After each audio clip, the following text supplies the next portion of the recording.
चलो, अब डिवाइडेड बार जो है वो अपने को समझ आ गया। अब डिवाइडेड बार ड्रॉ करते टाइम कौन सी चीजों को ध्यान में रखना है? पहली चीज आपको क्या ध्यान में रखनी है कि जो भी हमारा बार जहां से शुरू होता है दैट इज कॉल्ड ओरिजिन। तो ओरिजिन से फर्स्ट बार के बीच में ये जो डिस्टेंस है वो डिस्टेंस सभी जगहों पे सेम होना चाहिए। पहला पॉइंट ये याद रखना, जहां से शुरुआत होती है। सेकंड, हमारा जो बार है वो बार की भी जो लेंथ है और विड्थ है वो दोनों सेम होनी चाहिए। मतलब ये बार की जो विड्थ है, चौड़ाई है, लंबाई और चौड़ाई, तो ये जो विड्थ है, मान लो कि ये विड्थ 1 सेंटीमीटर है, तो सभी बार की विड्थ कितनी होनी चाहिए? 1 सेंटीमीटर। एक बार फर्स्ट बार और ओरिजिन के बीच में मान लो कि हमने 2 सेंटीमीटर का गैप छोड़ा है, तो सभी बार के बीच में कितने का गैप छोड़ना पड़ेगा? 2 सेंटीमीटर। और बार की जो लेंथ है, ये जो है उसकी लेंथ कही जाएगी। तो ये लेंथ किस तरह से रखनी है? तो वो रखनी है हमारे डेटा के हिसाब से। हमारे डेटा में अगर उसके जो प्रोपोर्शन ज्यादा है, मान लो कि यहाँ पे जनवरी में रूरल का 30 है और इसका 70 है, टोटल 70 है, तो उस हिसाब से उसका टोटल जो भी वैल्यू होगा उस हिसाब से हम रखेंगे। समझ आ रहा है? तो कुछ चीजें इसकी जो ध्यान में रखनी है, जो आगे पॉइंट्स आएंगे। देखो, जैसे कि यहाँ पे अपने को ये पॉइंट्स क्या कहना चाह रहे हैं। पहला पॉइंट क्या है? Width of the bar does not represent any data. यानी कि हमारा जो बार होता है ना, जैसे कि यहाँ पे ऐसे हमने बार ड्रॉ किया, तो ये जो हमारा बार है उसकी ये जो लेंथ है वो रिप्रेजेंट करती है किसी भी प्रकार के डेटा, लेकिन उसकी विड्थ, उसकी जो चौड़ाई है वो डेटा को रिप्रेजेंट करती नहीं है। तो वो चौड़ाई कैसी होनी चाहिए? सभी बार की इक्वल, ताकि देखने में अच्छे से दिखे। And hence all the bar should be equal width, इसीलिए सभी बार की विड्थ इक्वल होनी चाहिए। सेकेंड पॉइंट है लेंथ ऑफ द रिप्रेजेंटेटिव बार, यानी कि जो लंबाई है वो कहीं ना कहीं प्रोपोर्शनल टू वैल्यू, यानी कि वो किसी न किसी डेटा जो वैल्यू है उसको रिप्रेजेंट कर रही है, तो वो वेरिएबल पे उस हिसाब से रिप्रेजेंट करनी है। थर्ड जो है, अभी मैंने समझाया कि distance between all bar should be equal, और उसमें खास करके maintain the first bar between origin, यानी कि हमने अभी जो समझा था ना कि ये जो बार होते हैं, एक बार यहाँ पे है, एक बार यहाँ पे है, एक बार यहाँ पे है, तो यहाँ ओरिजिन से फर्स्ट बार के बीच में जो डिस्टेंस है वो और सभी बार के बीच का जो डिस्टेंस है वो कैसा होना चाहिए? इक्वल होना चाहिए। देखो ये छोटी छोटी चीजें हैं, लेकिन उससे हमारे जो डायग्राम है, वो जो ग्राफ है वो अच्छे से दिखते हैं, उसका रिप्रेजेंटेशन इंप्रूव होता है। इसीलिए ये सब पॉइंट हमें यहाँ पे दिए गए हैं। चलो, क्लियर हो रहा है? उसके बाद all the bar rest on the same line called the base which is including x axis, यानी कि अपने जितने भी बार जो है उसके ऊपर जो भी हमने इंफॉर्मेशन है वो एक जो हमारी एक्सिस है, एक्स एक्सिस पे कैसे होने चाहिए? सेम लाइन में होने चाहिए। सेम लाइन यानी कि सर समझ नहीं आया, तो देखो जैसे कि हमारा बार डायग्राम होता है, तो ये एक्स एक्सिस जो है ना वो सीधी होनी चाहिए, ताकि हमारे सभी बार जो है वो एक सेम लाइन में आए। सेम लाइन में इस तरह से भी और इस तरह से भी। अगर मान लो कि वो लाइन ही ऐसी होगी तो एक बार यहाँ पे है, एक बार यहाँ पे है, एक बार यहाँ पे है, तो वो सेम लाइन में नहीं दिखेंगे।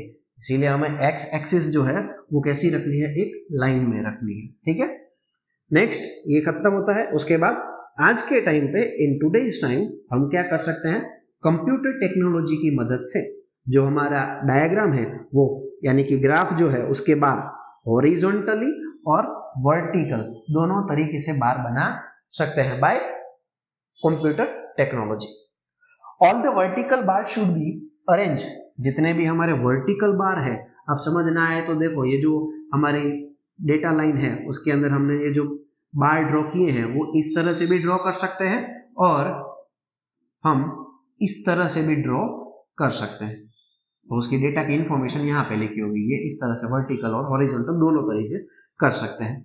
लेफ्ट टू राइट, खास याद रखना कि हमारा जो वर्टिकल बार है वो लेफ्ट से राइट जाना चाहिए। सर समझ नहीं है, लेफ्ट टू राइट क्या कहना चाहते हो?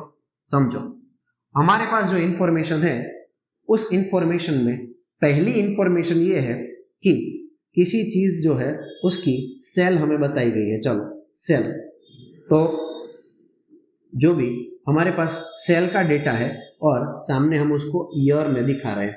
तो सेल में पहला डेटा है 20, फिर है 30, फिर है 50। तो ये जो इन्फॉर्मेशन है उसमें पहली इन्फॉर्मेशन हम बार डायग्राम पे करेंगे। तो ये कौन सी साइड हुई, लेफ्ट राइट। तो ये जो लेफ्ट साइड है वो और राइट साइड, उसमें से कहां से स्टार्ट करना है, लेफ्ट से। कहां से स्टार्ट करना है, arrange from left to right. तो पहला डेटा हम लेफ्ट साइड से करेंगे, दूसरा उसके बाद, तीसरा उसके बाद, यानी कि लेफ्ट से राइट साइड जाना है। And all the vertical and bar, ये तो वही समझ आ गया, data series. And therefore the bar representing the first data in the series in a drawing first near the point of the origin, यानी कि पहला जो डेटा होगा वो ओरिजिन पॉइंट से सबसे नजदीक देखने को मिलेगा। समझ आ गया? फिर से एक बार सभी पॉइंट रिवाइज करा रहा हूं, देख लो, सुन लो। पहले तो हम समझ क्या रहे हैं, तो aspect to be the consider जब क्या ड्रॉ करते हैं, बार डायग्राम। लेकिन किस तरह का, तो पहला बार डायग्राम में क्या ध्यान रखना है, तो विड्थ हमारी कैसी होनी चाहिए, विड्थ इक्वल होनी चाहिए सबकी, क्योंकि विड्थ क्या रिप्रेजेंट नहीं करती, डेटा या तो वैल्यू। नेक्स्ट लेंथ जो है वो कहीं ना कहीं प्रोपोर्शनल वैल्यू के हिसाब से रखनी है, क्योंकि वो रिप्रेजेंट करती है डेटा को। नेक्स्ट जो भी डिस्टेंस है वो कैसा रहना चाहिए, इक्वल, फिर वो पहले बार से ओरिजिन के बीच में हो या तो सभी बार के बीच की बात हो रही है। एंड सेम लाइन में होने चाहिए, कौन सी एक्सिस पे, एक्स एक्सिस पे। कंप्यूटर टेक्नोलॉजी के हिसाब से हम क्या कर सकते हैं, वर्टिकल और हॉरिजॉन्टल दोनों तरह से ड्रॉ कर सकते हैं, और उसका जो इंफॉर्मेशन है वो कहां से कौन सी साइड, लेफ्ट से राइट साइड ड्रॉ करना है। चलो क्लियर हो गया। उसके बाद आगे बढ़ते हैं। नेक्स्ट अपना जो नया डायग्राम का टाइप है वो है पाई डायग्राम। आगे नाम समझ क्या है, वो ऐसा नहीं था राउंड शेप में। तो पाई डायग्राम में एक तो याद रखो कि पाई ग्राम जो होता है, पाई डायग्राम, उसमें ये जो पूरा सर्कल होता है ना, उसको डिग्री में नापा जाता है, और वो कितने डिग्री होता है, 360 डिग्री। कितना होता है, 360 डिग्री। तो हमें जो इंफॉर्मेशन इसमें शो करनी है तो वो हम इसको डिग्री के हिसाब से नापेंगे। जैसे कि ये मान लो कि पूरा सर्कल है, सर्कल के ऐसे दो हिस्से कर दो, तो ये एक और ये दो। अब मुझे अलग अलग समझाना है, डिग्री में भी और परसेंटेज में भी। और मेरे पास जो डेटा है वो 100 है, कितने परसेंट है, 100%। तो अगर मुझे दोनों चीज समझानी तो मैं यहाँ क्या लिखूंगा, परसेंट में लिखना हो तो 50%, और डिग्री में लिखना हो तो 360 के कितने हो जाएंगे, 180 डिग्री। समझ आ रहा है? जैसे कि हम परसेंट में हाफ करते हैं तो उसको किस में हाफ करना है, डिग्री में, क्योंकि पाई डायग्राम किस में शो किया जाता है, डिग्री में। क्लियर हुआ? आगे और इंफॉर्मेशन समझाऊंगा। चलो, डिवीजन ऑफ द सर्कल याद रखेंगे, division of the circle in a degree जो रिप्रेजेंट करता है किसको, पाई डायग्राम को। इफ एन एंटायर सर्कल, यानी कि पूरा सर्कल जो है वो कंसीडर करते हैं यूनिवर्सल सेट, यानी कि पूरा सर्कल जो है वो पूरी इंफॉर्मेशन है। तो एंटायर डेटा, यानी कि हमारा जो पूरा डेटा है उस पूरे सर्कल में समा जा रहा है, ऐसा समझो। तो हमें क्या करना पड़ेगा, डिवाइड करना पड़ेगा सर्कल को डिग्री के हिसाब से, ताकि हमें जो भी प्रेजेंट करना है ऑब्टेन डेटा वो हम उसको समझा सके। चलो, नहीं समझ आया, अब फिर से समझाता हूं, ध्यान से देखो। मान लो कि हमारे पास एक सर्कल है, तो वो सर्कल का पूरा डेटा कितना हो जाएगा, 360 डिग्री। अब मुझे कोई भी ऐसी चीज शो करनी है जो 4 जन के बीच में इक्वल डिस्ट्रीब्यूशन हुआ। मान लो कि मेरे पास 100 रुपए थे, चारों के बीच में मेरे को 100 रुपए बेचने हैं, तो कितने कितने रुपए आएंगे, 25 25 25 25। तो यहाँ पे मैं उसको 4 हिस्से ऐसे बना सकता हूँ, 1 2 3 4। तो अब मुझे इसको 360 जो डिग्री है उसको 25 जो परसेंट है उसको डिग्री में कन्वर्ट करना हो तो कैसे हो जाएगा, तो हम उसका एक फॉर्मूला यूज करेंगे। जो भी हमारा ऑब्टेन डेटा है उसको टोटल से डिवाइड करेंगे और उसको 360 से मल्टीप्लाई करेंगे, तो हमें क्या मिलेगा, डिग्री। क्या मिलेगा, डिग्री। जैसे कि 0 गया 0 गया, 10 2 जा 5 2 जा 10 एंड 5 5 जा, तो 35 36 और 5। उस हिसाब से अभी भी यहाँ पे 2 बचेंगे, तो 18 2 जा, तो 18 5 जा 19, तो यहाँ पे कितनी डिग्री आ जाएंगे, 19। देखो, अगर पूरे सर्कल में 360 है तो सर्कल के आधे कितनी थी, 180, तो 180 के भी 2 हिस्से कर दे तो कितने हो जाएंगे, 90 90 90। और यहाँ पे इस हिसाब से हम उसको किस में कन्वर्ट कर सकते हैं, डिग्री में। थोड़ा डिफिकल्ट है, लेकिन एक से ज्यादा बार चीजों को देखोगे, प्रैक्टिस करोगे तो समझ आ जाएगा, ठीक है। और इतना इजी वे से समझा रहा हूँ, फिर भी अगर समझ नहीं आ रहा है तो आपको अच्छे टीचर नहीं अच्छे डॉक्टर की जरूरत है। आगे देखो, since an entire circle represented a 360, पूरा सर्कल कितने डिग्री शो करता है 360। ये एक पॉइंट रह गया कि पाई diagram is drawn for similar type of data, हम जो बार डायग्राम में यूज करते थे।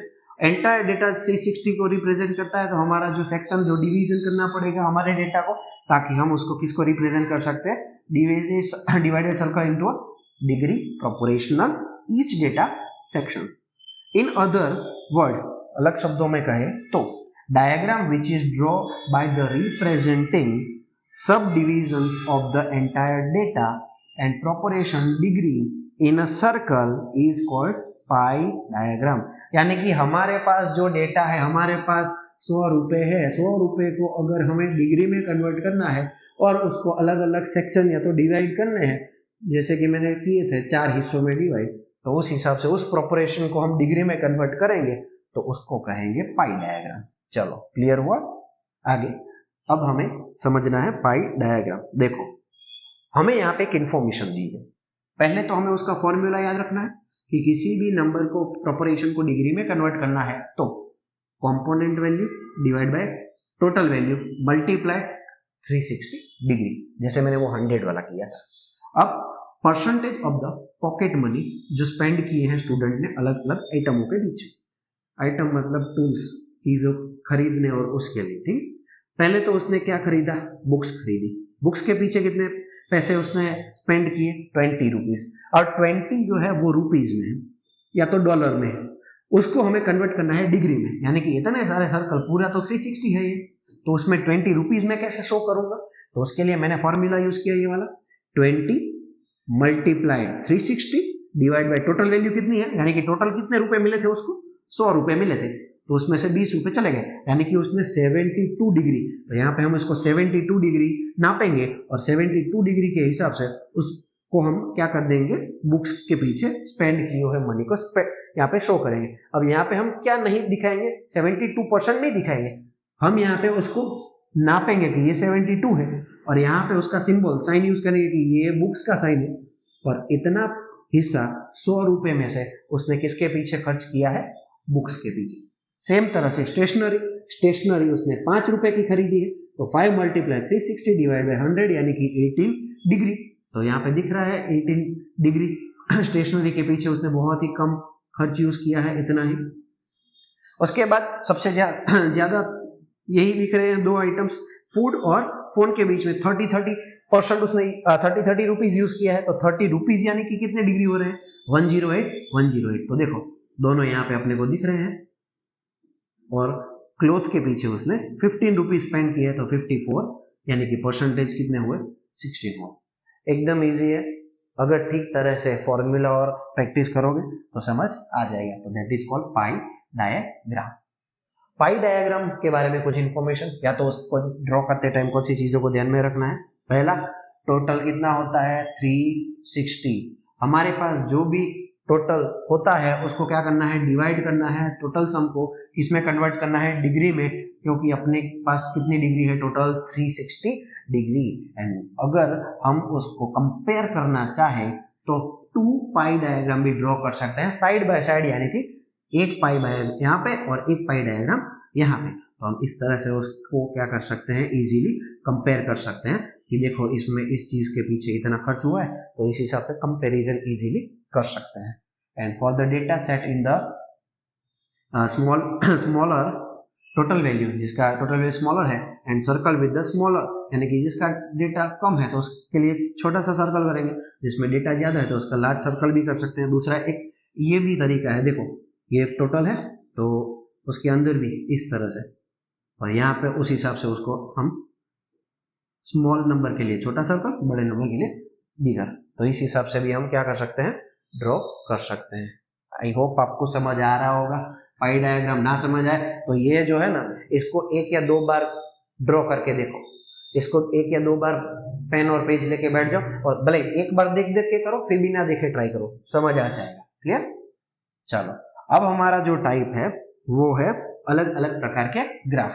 इतने ग्राफ समझे, उसके बाद भी बहुत सारी ग्राफ के टाइप्स हैं, लेकिन वो अपने को पढ़ने नहीं, सिर्फ नाम याद रखने हैं।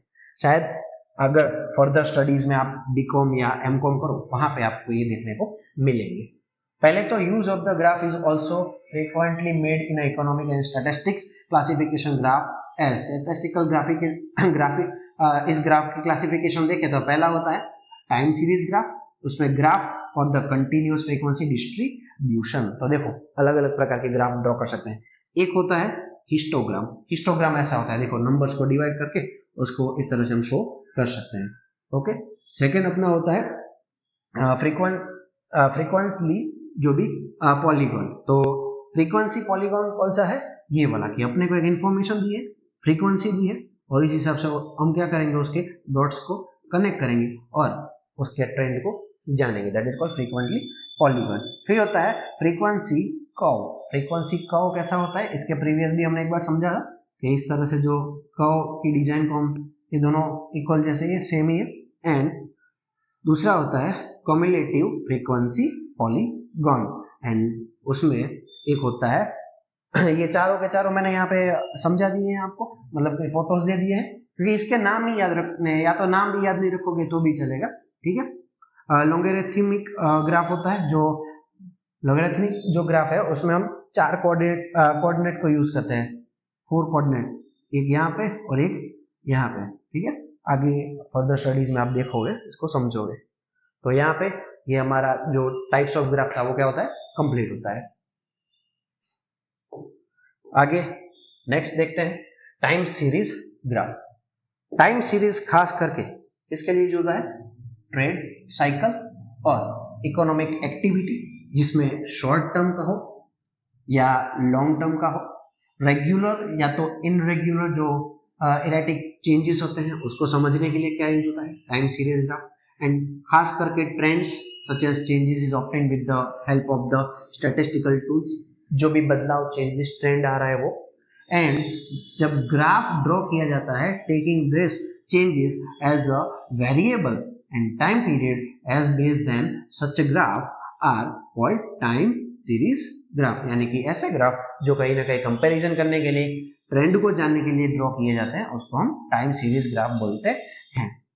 ये जितनी भी चीजें आई हमारे सिलेबस में इंक्लूड नहीं है, इसकी डिटेल चीजें सिर्फ नाम और ये इंफॉर्मेशन अपने को समझनी थी, ज्यादा डिस्कशन करने की जरूरत नहीं है, ये सिर्फ नाम आप याद रखो।